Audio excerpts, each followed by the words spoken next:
Good morning. This is the day the Lord has made. Let us rejoice and be glad in it.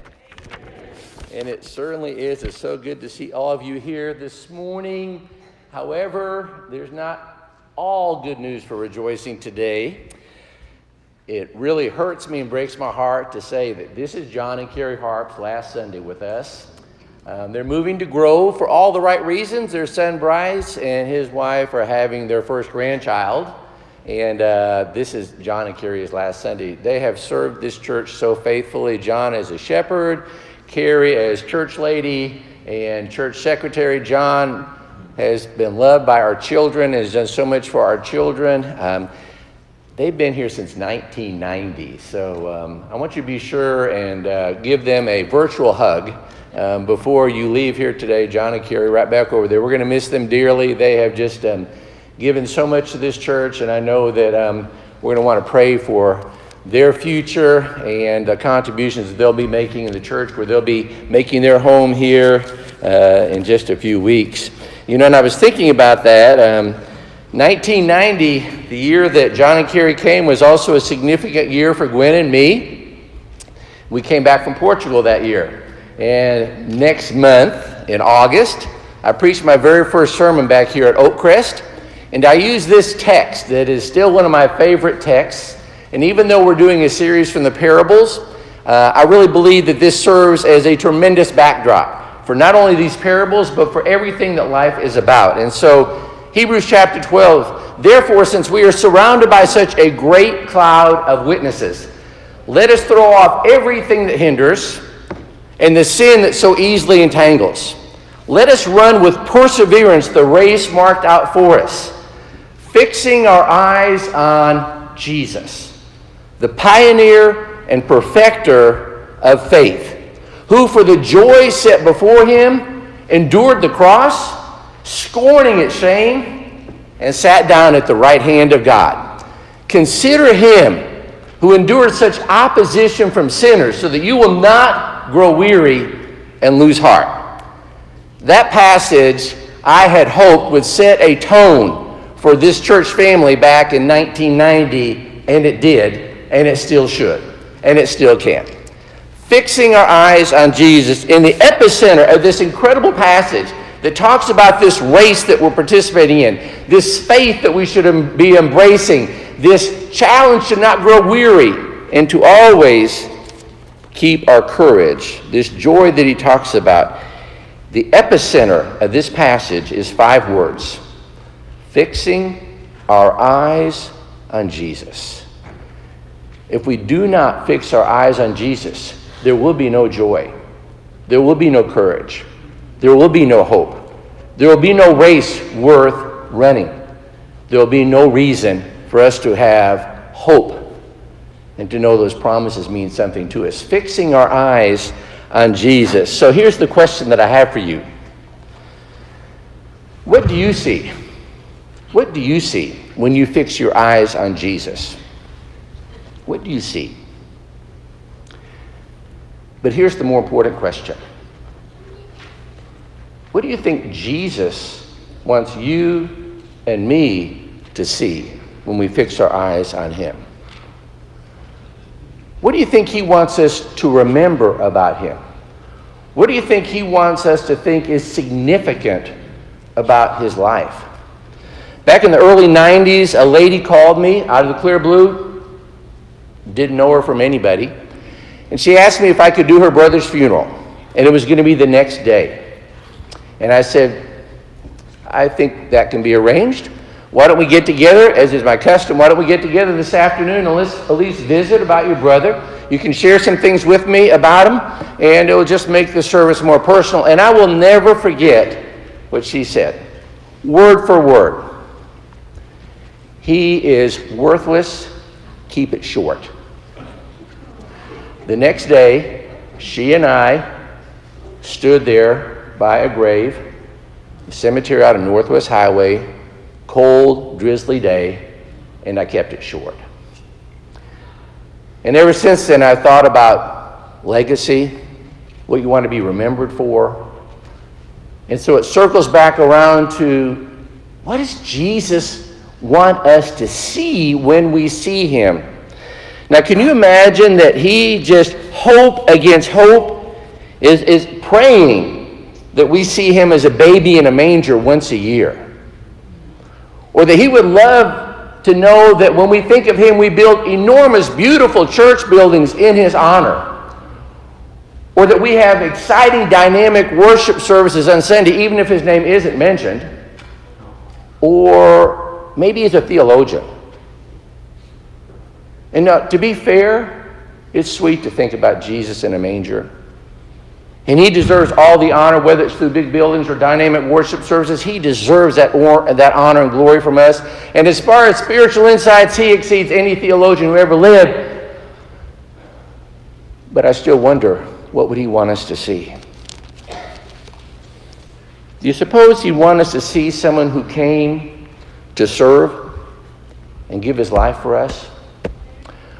Would he want us to see someone who showed us how to love, how to forgive, how to be humble, how to share that message of hope and kept promises, how to forgive, how to care, how to show compassion? Now, I guess to be fair, as you think about that, and I think that would probably be fairly complimentary to him if he knew that that's how we really saw him. But I guess to be fair, it would be easier to fix our eyes on Jesus if he was just more relevant, you know?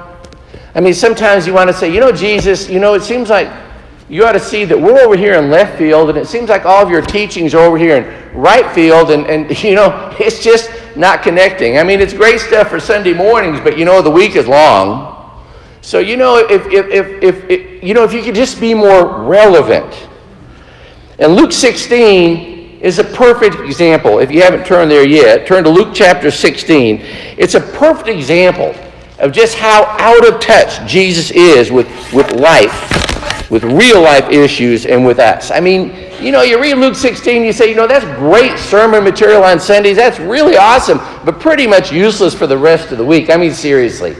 I mean, come on, Jesus. You need to get relevant, and then we'll really start paying attention. Then we'll really fix our eyes on you again. I mean, seriously, Jesus, a parable about money? Really? Exactly. A subject that is relevant with a capital R. A subject that we encounter every day, whether we like it or not, in our dealings with people, in our conversations, in our thoughts. Money is as relevant as it gets. Now, if I was going to modernize this and say it from a different standpoint to really try and underscore why money is such a relevant topic for us, imagine this. Imagine modernizing this. If Jesus were going to tell a parable about ukuleles, he would have John Harp's undivided attention. John would show up with his 12 ukuleles. He's all in. Now, if he had a parable about smoking meat, Tom Grimes would frame that parable and read it every day. He would love that parable about smoking meat. Or maybe about scuba diving. Randy and Tasha Key, all in, let's do it. Great parable. I am so interested in that topic. Or maybe quilt making. Merle Wilkinson, I'm there. I know everything about quilt making, but Jesus, I know you can teach me more. This is a fascinating subject. Or maybe Hannah Fowler would love to hear one about welding. Let's talk about welding. That's a great topic. Or maybe Brian and Gina Duckwall would love that parable about golf. And you see, here's the point I'm making. I'm trying to be kind here. As interesting as most of those subjects are, except maybe the ukulele, but as interesting as most of those subjects are, really you have to agree with me that the interest level in this group here would be really quite low. There's not a lot of us that would say, I would love to see that parable on quilt making. Really not. And most of us would be able to dismiss it and pretty much tune it out. But you cannot do that with a parable about money. It is not possible. You cannot go through a day where you do not have some thought or conversation or encounter with money. So if you want to talk about an individual who recognized through his parables that he would intersect with where we live, it was Jesus. And not just during the first century, but right up to where we're living and in generations to come as well. Fixing our eyes on Jesus will enable us to get a healthy fix, if you will, not just on money, that's really kind of the tip of the iceberg here today, but on so much more. So this parable in Luke chapter 16, it's interesting to see what different people say about it and how they characterize it. You'll hear everything from it's really fascinating, it's really thought-provoking, to it is impossible to understand. There's just no way that Jesus was in his right mind sharing this parable about this shrewd manager. And yet I think as we kind of unpack it today, I think you're going to see some things that Jesus is trying to emphasize about money that will really hit home with each one of us individually and collectively. So let me just begin by saying I want to share with you the 3 takeaways, and I'm sorry, no acronyms here today, nothing like that. Just 3 takeaways that I want to just kind of briefly talk about, not elaborate a lot on, because I want to circle back around and talk about what it means to fix our eyes on Jesus. But if you want to see Jesus clearly, look at these 40-some-odd parables, and you're going to see a lot about who Jesus is. But in this one today, I want you to think about these 3 takeaways from Luke 16, and others you have are equally as important. The first one is that when it comes to possessions, God is the owner and we're the managers. Plain and simple, let's remember that. It changes perspective on anything, everything. If we realize God is the owner, we're the managers. Number 2, we need to be shrewd with our possessions. We need to be shrewd managers with our possessions.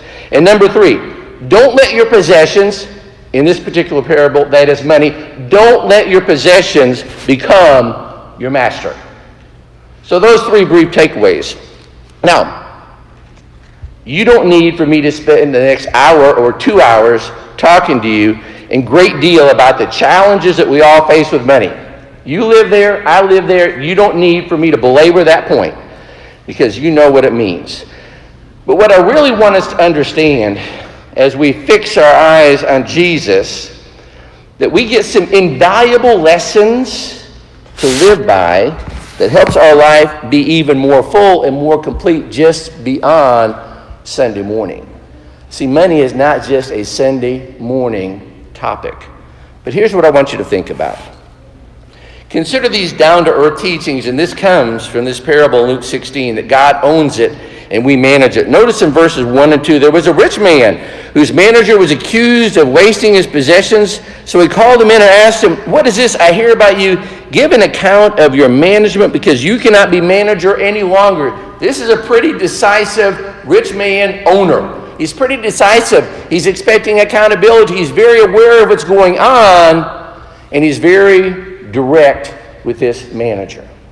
You see, we need to understand that as the owner of things and as God entrusts us with these things, with these possessions to make life better for others, that God wants us to understand that it's all His to begin with. In Psalm chapter 24, verses 1 and 2, the earth is the Lord's and everything in it, the world and all who live in it. Haggai would write, "The silver is mine and the gold is mine, declares the Lord Almighty." And in 1 Chronicles, "Yours, Lord, is the greatness and the power and the glory and the majesty and the splendor, for everything in heaven and earth is yours." Everything is yours. Wealth and honor come from you. This is a pretty daunting assignment, church, individually and collectively. Not only is God pointing out that everything is His, but that He has also entrusted it to us, but with this caveat that there will be accounting. There will be accountability with what I am giving to you. And you can read further in the parable and see how he's talking about if you can't be trusted with a little, then I know you can't be trusted with a lot, and vice versa. So I know that wouldn't be possible, but recognize that these possessions that I entrust to you, that you will manage, I want to make sure that you're managing them for the right reason. You see, and I may mention this later too, you see, when it comes to possessions and money, for the world, it's about status. It's about status. For us, it should be about stewardship. It should be about stewardship. And so the second thing that this parable points out, to be shrewd with your possessions. I'll tell you what, the world sure is. The world knows how to be shrewd with its possessions. Here's a man that Jesus describes in great detail in Luke 16. But I want to begin by saying this because this is something important for us to understand. This is why a lot of people think this is an impossible parable to understand, but you need to understand something. Jesus is not holding this manager up as our role model, okay? He is not the role model, okay? Because he points out very clearly, first of all, this is a man who is wasting his master's possessions. Second of all, this is a man, at least when he's honest, recognizing that he is not a hard worker and that he is way too arrogant to beg. It's beneath him to beg. And the third thing he says about him flat out in verse 8, he's dishonest. So there's nothing about those descriptions that Jesus would want us even to begin to think, now there's a man that I want to emulate. But he's just merely pointing out that there's this manager who has all these flaws, all these faults. And by the way, he is not a follower of Jesus, so why would you expect him to be acting any different anyway? Why would you? And so here is this man with all his flaws, all of his faults, all these different things. And Jesus says, but I want to point out one redeeming quality. I want you to see there's something about him that he gets. And children of the light, a lot of times you don't get it. The world is better at it than you are.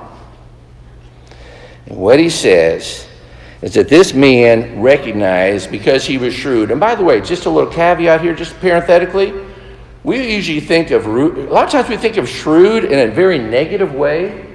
And that's really not right. The word shrewd also means astute. It means being clever. It means showing sharp powers of judgment when it comes to using money.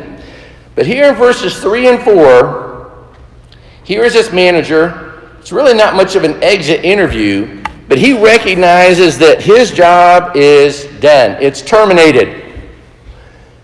But here's where he was shrewd. He was thinking beyond the closing interview, thinking about what was going to be next. And it was amazing how he came up with a financial idea that would save the day for him because he was shrewd. As one person has written, the manager saw what was coming and he used what had been entrusted to him while he could to prepare for his future. Look at verse 4. I know what I'll do so that when I lose my job here, people will welcome me into their houses. He was going to turn into something very negative, into something very positive, so that he could still maintain his dignity. That he could still have a place to go and stay and eat if he lost everything. And that's where he's saying, how much olive oil do you own? Cut it back. How much wheat do you own? Cut it back. And now he's looking at being a very favorable creditor to all these people because he knows that he wants to be able to land on his feet after he's lost his job. And in verses 5 through 8, so he called in each one of his master's debtors. He asked the first, how much do you owe my master?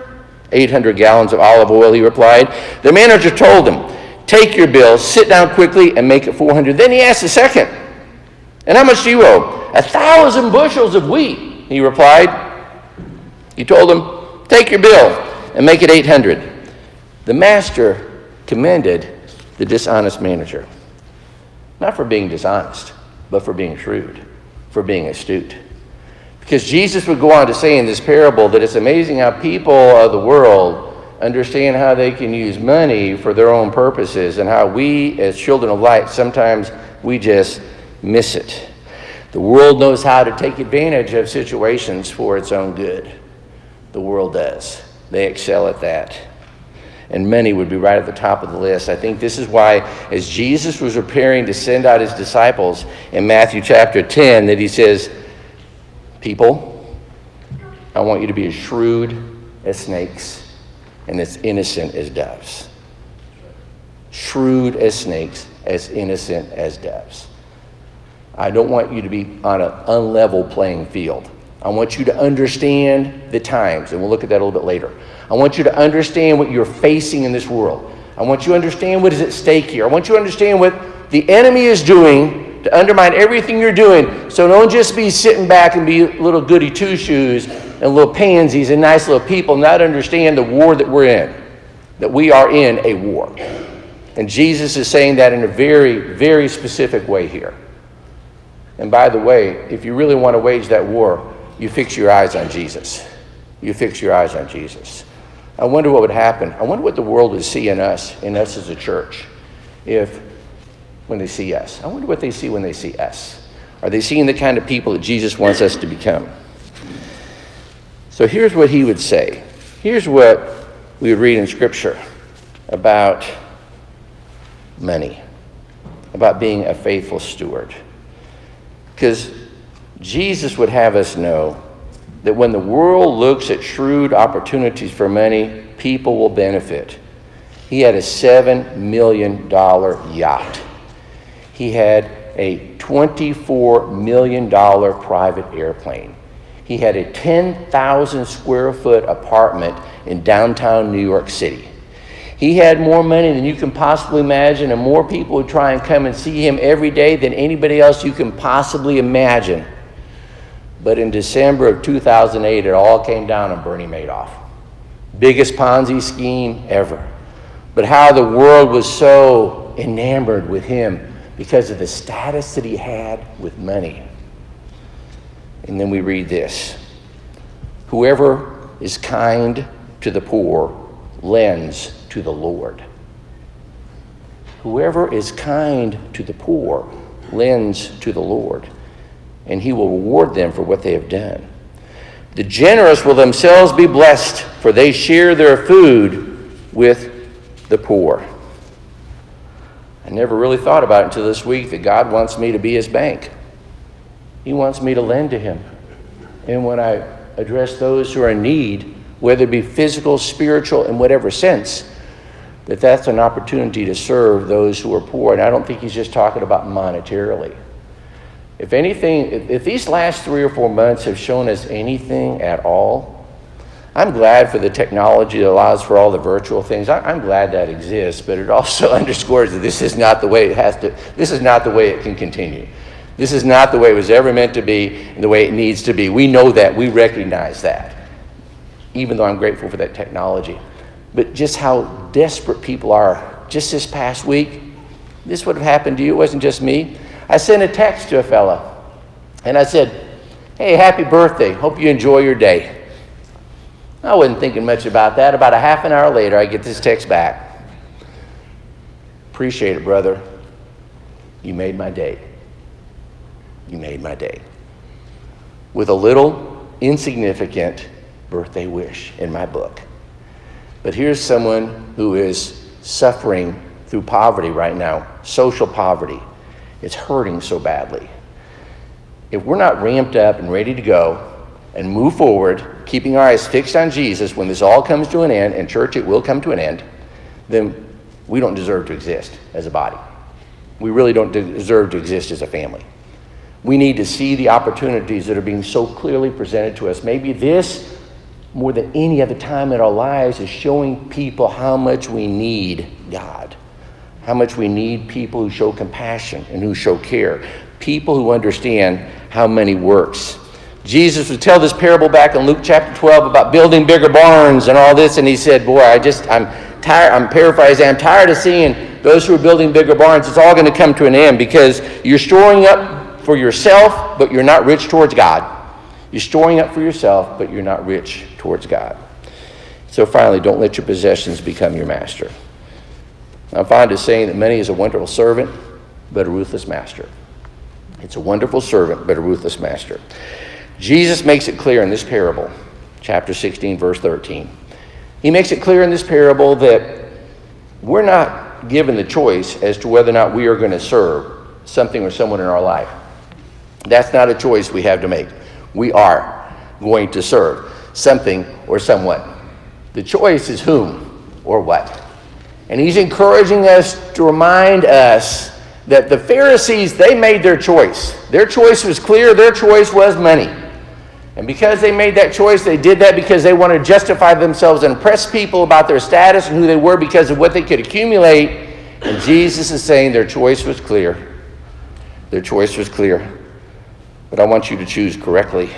The religious leaders of the day chose status. They chose money. And Jesus, Paul would say to Timothy, Timothy, command those who are rich in this present world not to be arrogant, nor to put their hope in wealth, which is so uncertain, but to put their hope in God, who richly provides us with everything for our enjoyment. Command them to do good, to be rich in good deeds, and to be generous and willing to share. In this way, they will lay up treasures for themselves as a firm foundation for the coming age, so they may take hold of the life that is truly life. You see, as we're using our possessions to bless those who are in need, he says, you know, when you're doing that, you're making friends with people. And what you're really doing is you're building up this amazing account in heaven where you're going to have extraordinary rewards. But don't get caught up in the day-to-day drudgery of money and how self-serving that can be. But get caught up in how these possessions and these things can be used for other people. Are we fixing our eyes on Jesus? Are we seeking to pursue the kind of church that pleases him? So as I said at the beginning, if there is no Jesus, there will be no perseverance. If there is no Jesus, there will be no dynamic faith. If there's no Jesus, there will be no hope. There will be no courage. There will be no faith. I've been thinking a lot about it the last few months, just like you have. It occurs to me that every generation has its challenges. And the interesting thing about us as people is that we always have a tendency to think that ours are more dire than anybody else has possibly experienced.